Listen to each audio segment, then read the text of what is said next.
What was that? Obviously something set off the snare trap, but it sounded big. No, you nincompoop. Not like a big rabbit. Something bigger than the biggest rabbit you've ever seen. I don't know, maybe a deer or something? A crocodile? You mean a crocodile?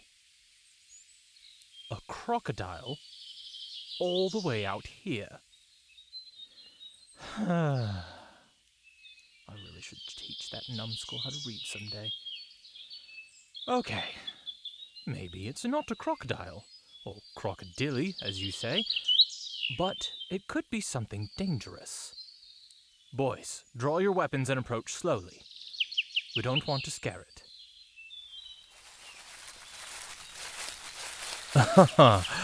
Maybe not a deer, but those are some lovely doe eyes. Boys, would you lower your weapons already? How stupid of me to assume that it would be just common sense for you all to put your arrows away. We hunt animals, not people. Miss, I apologize for the rudeness of my comrades. We were just expecting, well, something else. No, not a crocodile. Ignore his dim-wittedness. Please.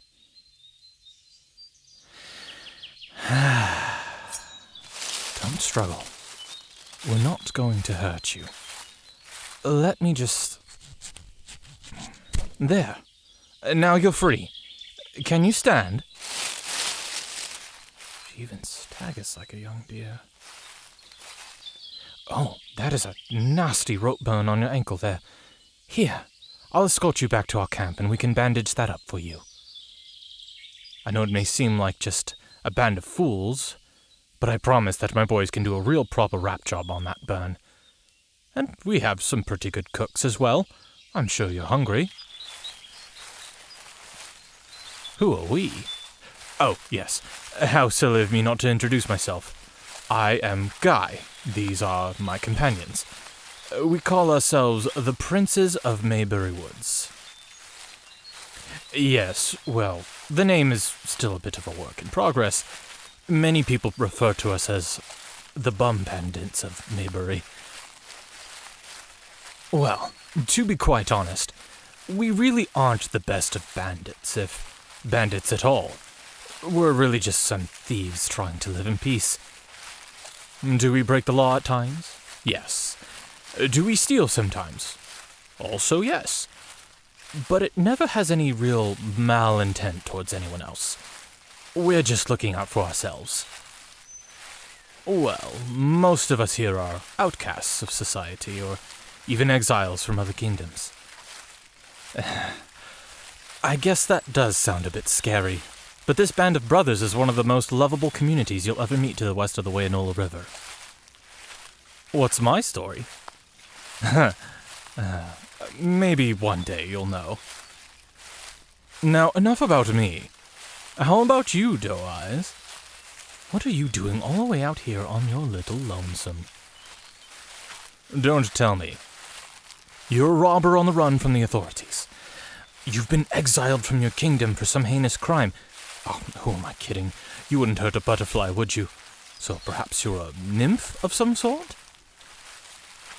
A runaway? You're starting a whole new life. You could have told me anything you wanted and I would have believed you. And you told the truth. How do I know you're telling the truth?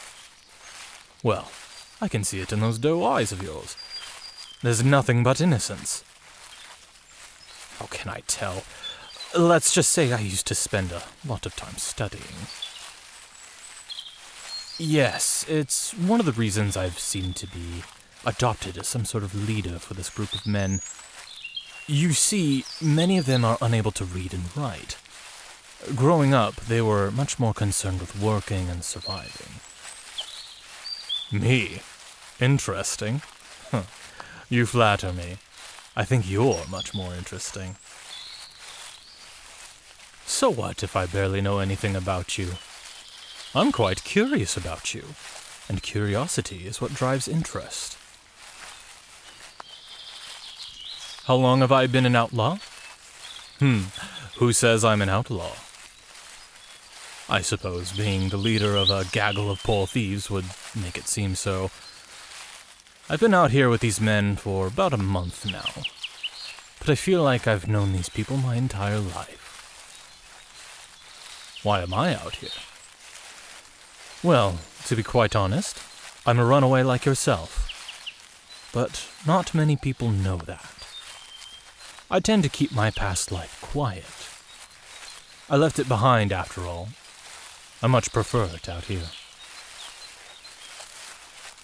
Are you all right?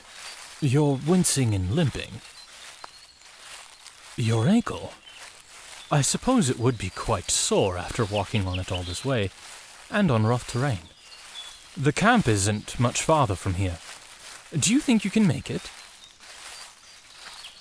Okay, if you say so. Here, wrap your arm around my neck and I'll support you around your waist. Don't be afraid to put weight on me. I can take it. Oh, dear. You seem to be in quite a lot of pain. Here. I'll just carry you the rest of the way. Oh, I don't mind at all. Just wrap your arms around my neck and hang tight. I promise it won't be much longer. I still wouldn't mind if you weren't injured at all. You've probably done much running to make it all the way out here. You deserve to be off your feet for a while. Besides, it's been too long since I've seen such a beautiful maiden, let alone carry one in my arms.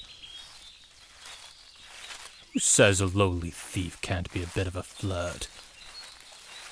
Is that a blush I see upon your cheek? Please don't hide, doe eyes. The least you can do is look up at me.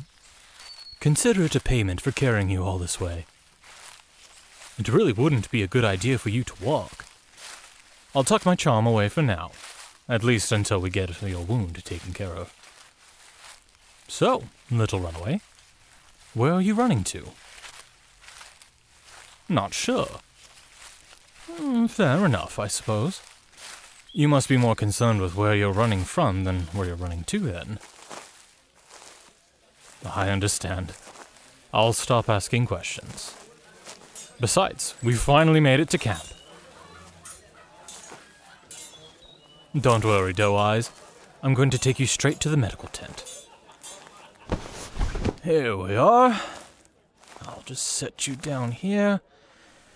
There we go. Just sit back and relax. I'm gonna elevate your ankle, okay? Alexander! How are you?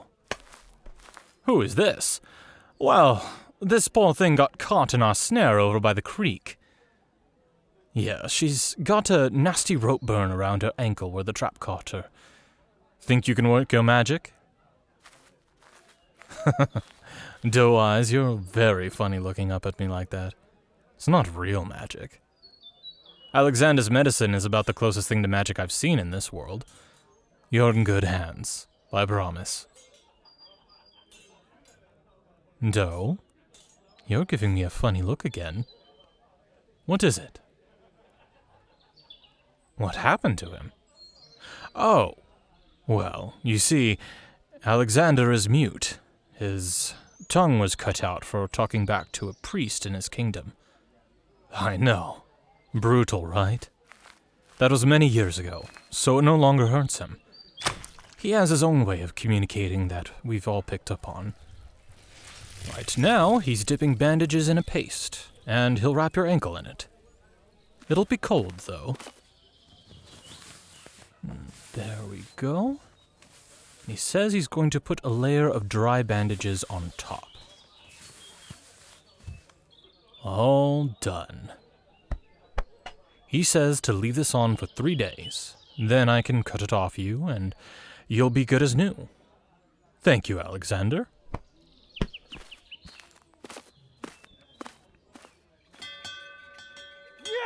Oh ho! That means dinner is ready. Are you hungry? Come on, then. I'm pretty sure tonight is rabbit stew. You're going to love it. Hank! The food smells amazing. Do you think we can spare a bowl for this lovely maiden tonight? Here you are, dough. Make sure you let it cool down before you drink it. We wouldn't want to make Alexander fix up another burn for you, now would we? Take a seat next to me.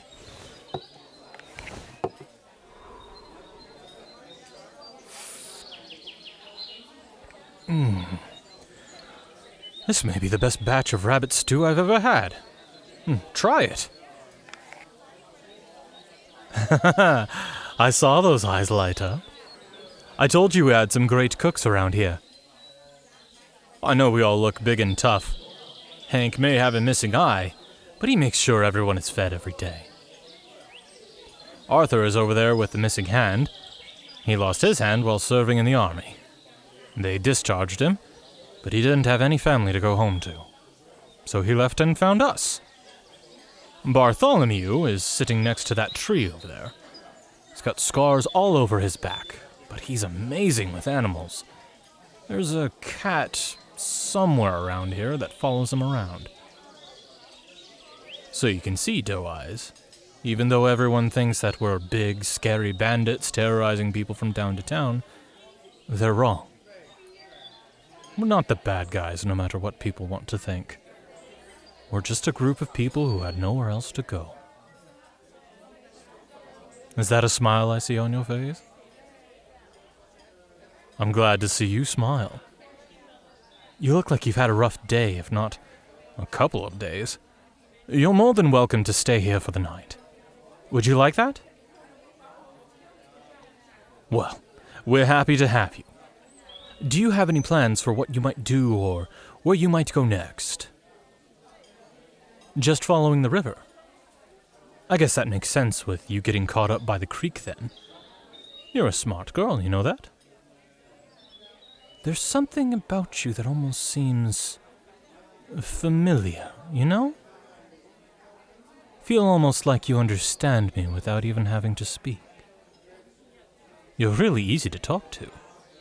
I've got to be careful or else I'll end up spilling all of my secrets. Is that a smirk, Doe? You're really cute when you look like you want something. What do you want? You want to know my secrets? In time. In time. What secrets are you hiding behind those innocent eyes? I'll never know, huh? Playing hard to get, I see. Well, I've already caught you once. I'm sure I could catch you again. I have an idea.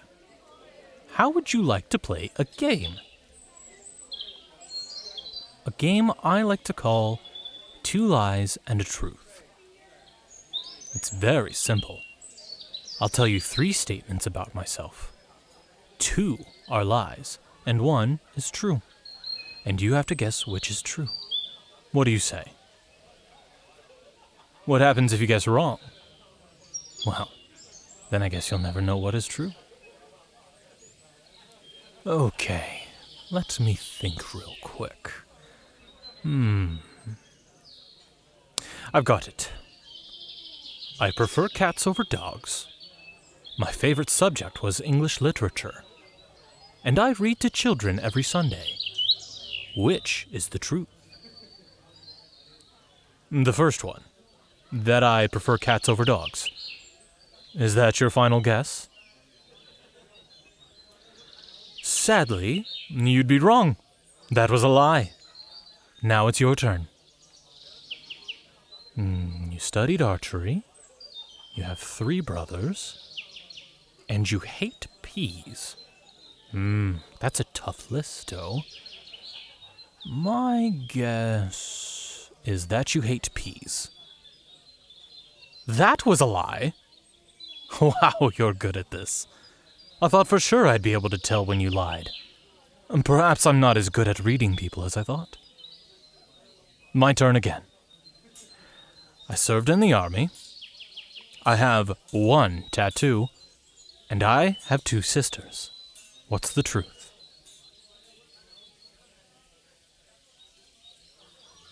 I did not serve in the army. No, I'm not going to tell you which one is the truth. Because that's not how the game works. It's your turn.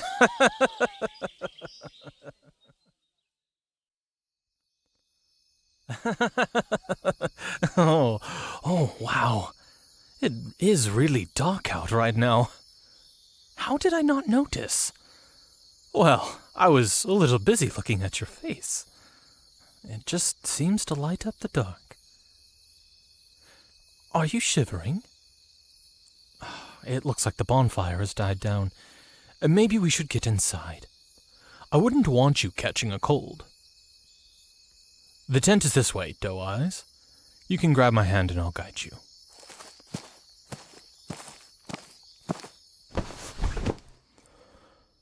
I'll go ahead and light my oil lamp. Yeah, it's not much, but I've got some blankets, pillows. You can feel free to sleep on the small cot I've set up. I'll sleep on the floor. I insist, Doe Eyes. I would never ask you to sleep on the cold floor, especially not after the day you've had. Let me put it this way. I am going to sleep on the floor. If you would like to join me, you are more than welcome to, but the cot will be available to you.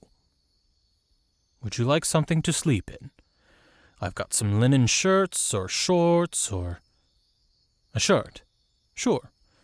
There you go. I'll turn and close my eyes. Actually, why don't you also turn and close your eyes? And, I'll go ahead and change as well.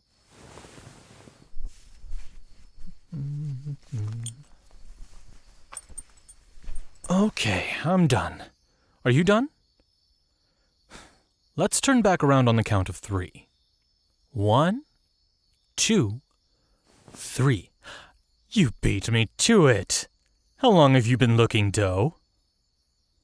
Not long. Yeah, sure. Do you mind me being without a shirt? I can put one on if it makes you uncomfortable. No? Okay, well, I guess there's nothing else to do other than lay down. Good night, Doe Eyes.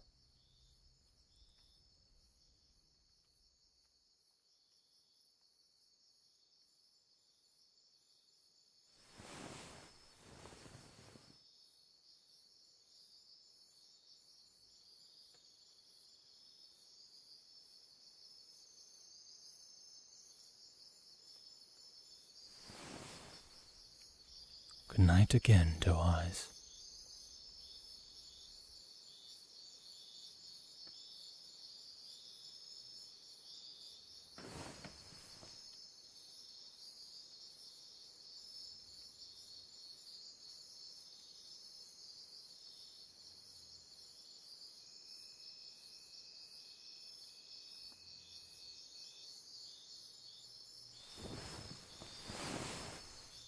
I wish I could tell you the truth, Doe. The truth being that I am a prince. I'm royalty. And I couldn't fulfill my duty. I ran away because I couldn't marry a girl I had never met, especially just for power. And you would never know how the guilt of leaving my family, my subjects, and my royal duty eats me alive some days. But something in your eyes makes me think that you understand somehow. I've never met someone like you. And meeting you makes me think I made the right choice. I hope you stick around. But I would understand if I woke up tomorrow and you were gone. Good night, Doe.